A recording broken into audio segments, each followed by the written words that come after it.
Magandang umaga po sa atin lahat. Araw po ngayon ng Biyernes at nandito naman po si Professor Tonton Contreras sa isa na namang Facebook Live para sa mga friend ko sa Facebook.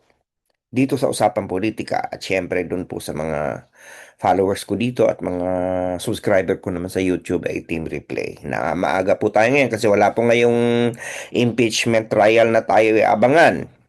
At naghahanda po lahat para sa SONA ng Pangulo. So yung schedule next week, sa Lunes ay SONA, sa Martes ay bibigyan naman ng pagkakataon ng oposisyon na magkaroon ng kontra-SONA. Sa Miyerkules po, ang usapang politika ay hapon, sapagkat meron po tayong hearing sa umaga ng impeachment trial.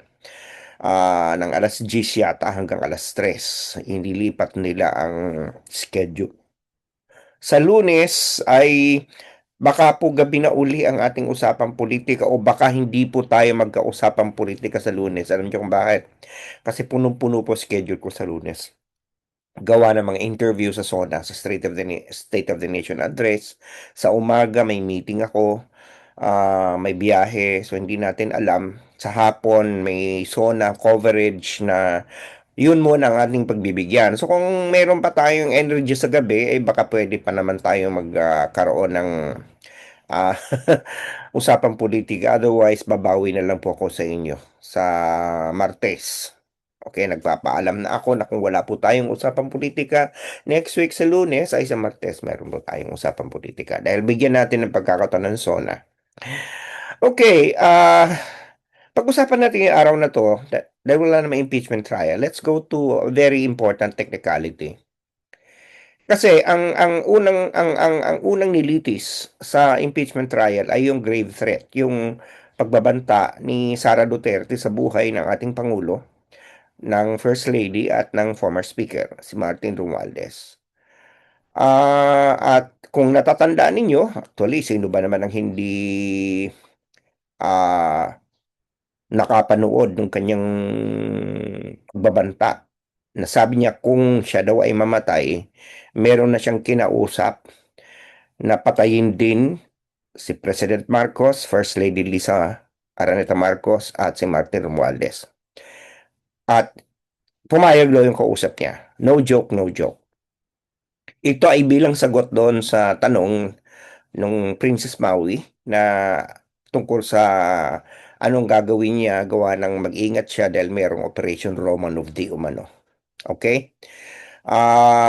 So ito yung naging pundasyon ng fourth impeachment complaint laban sa kanya na siyang nilitis for the past 3 weeks. Malinaw naman na kung titingnan mo very objectively, walang nagawa ang depensa para pasubalian o pasinungalingan yung mga alegasyon. Malinaw na hindi po nasira yung pagkaka-establish sa ah, yung video ay authentic. Kasi sila nga mismo, yung depensa, ginamit po nila yon bilang kanilang ebidensya. So doon nga isang blunder nila di ba? Pinilay nila para ipakita sa Zuleika Lopez. Alangan namang yung parte na yun ay authentic tapos yung parte na nagbabanta na si Sara Duterte spliced, di ba? Hindi na ganun, wala nang ganung klase ng, nawala na sila ng ground. So, yung hindi nila na-question, therefore, na mismong si Sara Duterte ang umamin. Kasi alalahanin nyo, on that night, on November 23, sinabi niya yun, pero 3 days after, inulit niya ulit. So, may ganon. So, at ito ay naging ground para imbestigahan siya at nagkaroon nga siya ngayon ng kasong nakasampa sa Department of Justice ng NBI. Na siya naman, naging parang ah, basihan para palawakin pa yung investigasyon sapagkat ang pag-issue ng threat sa buhay ng Pangulo ay isa ng threat sa national security. So, yung tatlo, si Agent Calilong, si Attorney Lotok, at saka si NBI Director Melvin Matibag, silang tatlo may kanya-kanya silang papel na ginampanan doon sa paglalatag ng prosekusyon ng kaso na kanilang grounds.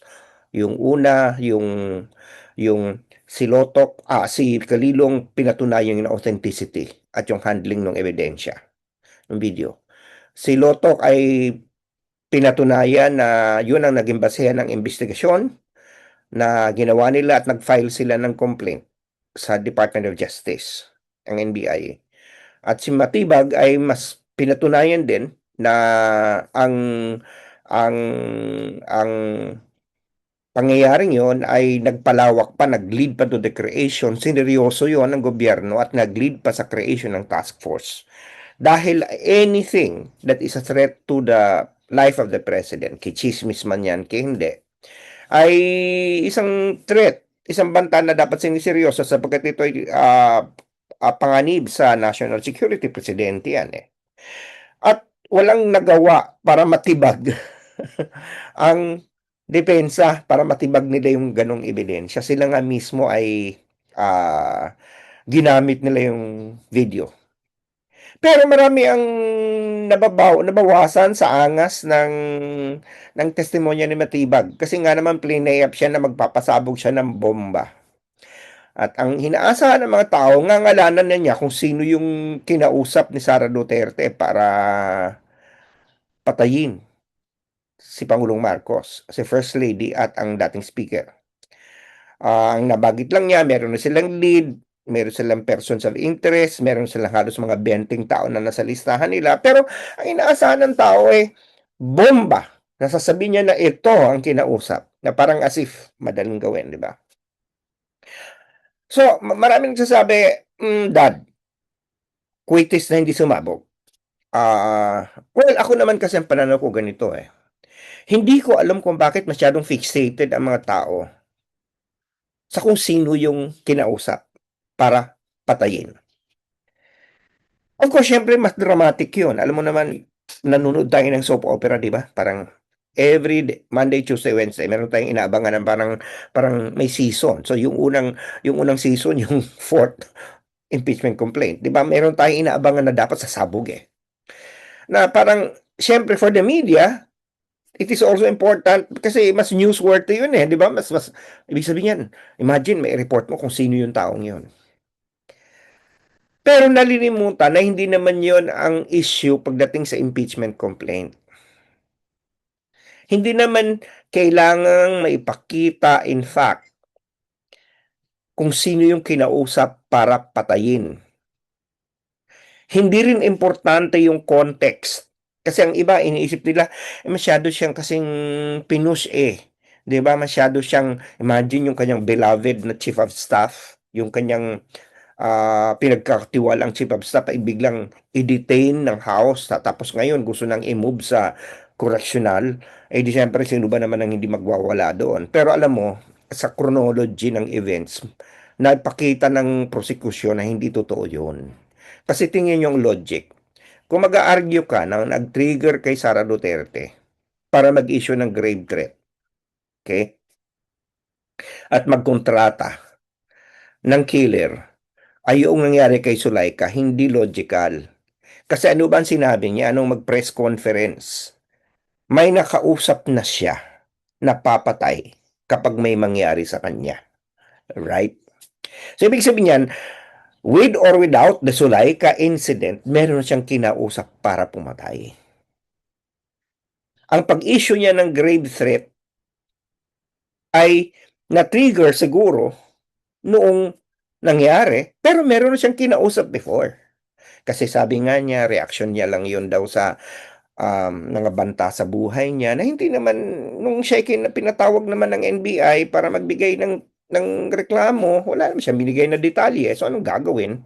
Alam ka namang, you know, at nung mag-open source investigation ng NBI, ang natuklasan pa, ang una naman palang naglabas ng Operation Romanov ay itong si Baste Duterte doon sa maisog rally nila sa Davao nung Enero pa.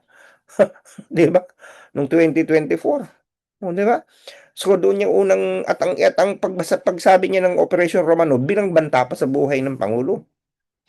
Pinaliwanag ko na yan, 'di ba, na yung Operation Romanov family, yan yung pamilya ng mga royal family sa Russia na pinatay ng mga Bolshevik, 'di ba? So it's it's not logical. But nevertheless, be that as it may, ang pinag-uusapan kasi dito impeachment eh. And pagkakanulo sa tiwala ng bayan, it's a word in the Constitution that applies to when an impeachable official has committed acts that in the end violates the Constitution, that negates their oath of office. Di ba, ano bang oath of office ng isang opisyal katulad ni Sara Duterte? Uphold ang konstitusyon, execute the laws, and do good to other people. Di ba? Yung mag-issue ka ng threat, kung totoo man yan o hindi, ay malinaw na paglabag mo na sa yung sinumpa ang tungkulin. So yun ang point doon. Masyadong nawawala ang mga tao. Eh wala namang kinontrata din naman may ipakita ni Mandibag eh. May reseng hindi. Ang proof na ng grave threat ay yung mismong pagbabanta. Diba? Yun yung punto.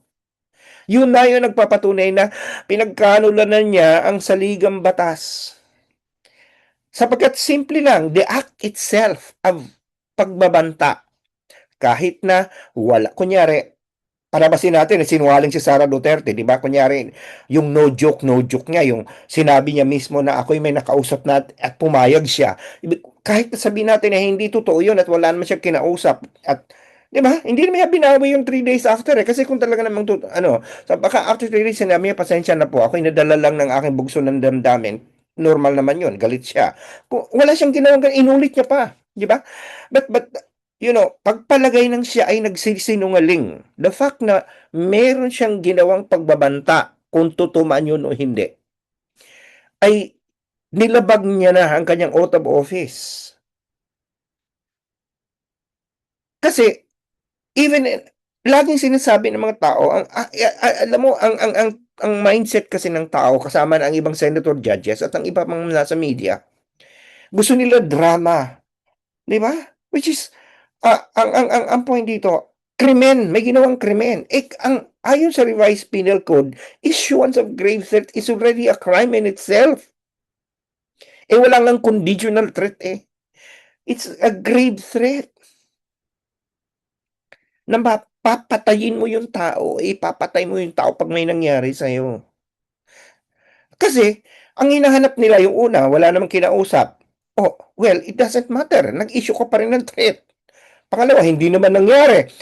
Kasi kung nangyari yun, hindi na yun threat. Murder na yun. Homicide na yun. Di ba? Ibang krimen na yun. Bukod sa nag-issue ka ng threat, nag-murder ka pa. Di ba? Conspiracy to commit murder na yun. Iba, patong na krimen na yun. So, ang pinag-uusapan dito yung threat. So, inuulit ko po, wag po tayong malito. Wag po tayong maghanap na isang bagay na hindi naman na-require ng impeachment court.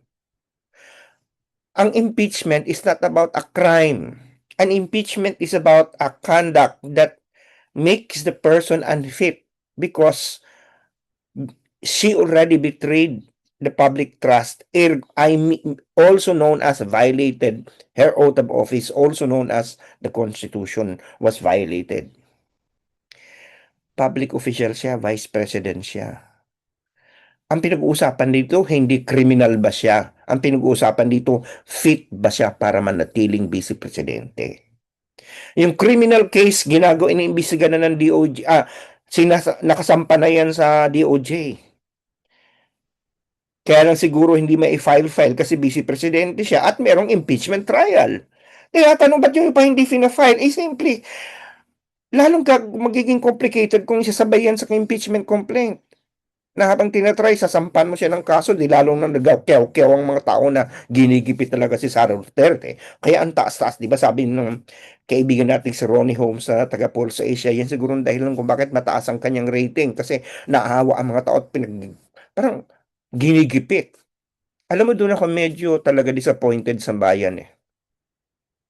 Pag ginigipit ang tao, nagkakasimpatya, nagkakaroon ng possible rating kahit gumawa ng kasalanan. Di ba? Maawain tayo eh. Hindi nalilimutan na ang taong yung kriminal. Kawawa naman. So doon, pag tinanong do you approve of the performance? Kahit walang performance, yes. Di ba? Parang nakakatawa. Di ba? Imagine, ay sa survey ng bagong survey firm ni Clive Argelies, isang friend ko, sino daw sa mga senador ang mapagkakatiwala ang maging objective and fair? Alam mo, ang nangunang tatlo. si Alan Peter Cayetano, si Bongo, saka si Robin Padilla. Parang sabi ko, pag ganitong ganito talaga, wala na tayong pag-asa bilang bayan. Ganun eh. Ganun ka-irrasyonal ang maraming tao sa Pilipinas. Kaya ito ngayon, kaya ako ginagawa to para ipaliwanag. Minsan napapagod na nga ako sa totoo lang every time I look at the surveys. Parang sabi ko, does it even matter kung ano sasabihin ko? Eh, paulit, ang mga tao namang nanonood sa akin, yung mga kumbinsido na rin sa akin. Does it even matter? Eh, marami mga bobo. I'm sorry. Magalit na kayo. Kung galit kayo na tinawag kitang bobo, di wag maging bobo para hindi ka matawag na bobo. Kasi ako dati maingat ako sa word na yan eh. Pero talagang noon, ganun pa ako na medyo may pagka, ano pa ako, woke pa ako na, huwag man natin tawagin bobo, lalo pa yung magda-down, lalo pa yung magagalit, hindi mo makukumbinsi. Eh kahit naman yung tawagin mo kahit ano, I tried. I tried being kind and being nice, but still they are not convinced. Wala. Sabi ko, di sige, tawagin na lang sila and then let them wallow in their own stupidity and idiocy. Kung gusto nila iboto sa Sara Duterte, fine, iboto nila. Kung manalo presidente yan, and then the entire country suffer, then let them, wala tayong magagawa. Ganun eh. Ganun ang demokrasya eh. Pero hindi ako titigil magpaliwanag ng mga ganito. Sabi ko sa sarili ko, pero honestly, minsan talagang gusto ko nang tumigil eh. Kasi parang wala eh. Kayo naman na nanonood sa akin, kumbinsido na kayo eh. Yung ibang mga naliligaw dito, gusto lang mang troll. Pag mga, alam mo naman, na may mga nagko-comment yan, maya-maya, magko-comment ako ano-ano, mga DDS. Talagang yan, ang iba dyan, bayaran ng iba dyan. Pag pinuntahan mo ang profile, mga lock, di ba? Mga duwag, di ba? Ang iba dyan, talagang gusto lang manginis, di ba? Pero the point is, and these are the people who you will never be, you will never convince. Kahit tawagin mo pa silang matalino po kayo, kahit hindi mo sila tawagin bobo, they will remain as such. They will keep on voting for people like Sara Duterte. These are the people who will keep on saying, very fair naman si Alan Peter Cayetano at saka si Robin Padilla at saka si Bongo eh. 'Di ba? Parang teka muna, hindi ba sila yung ano, sila yung anyway, ayoko na minsan.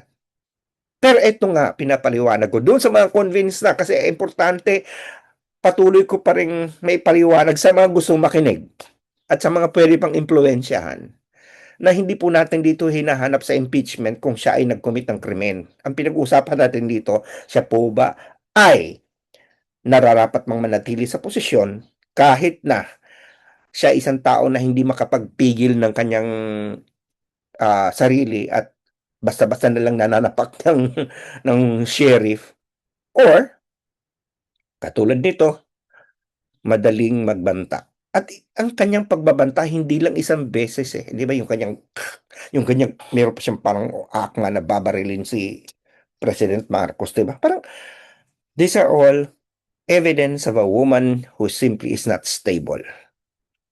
And do we want her to be president? Do we want her to be remain as vice president? That is the point of an impeachment trial.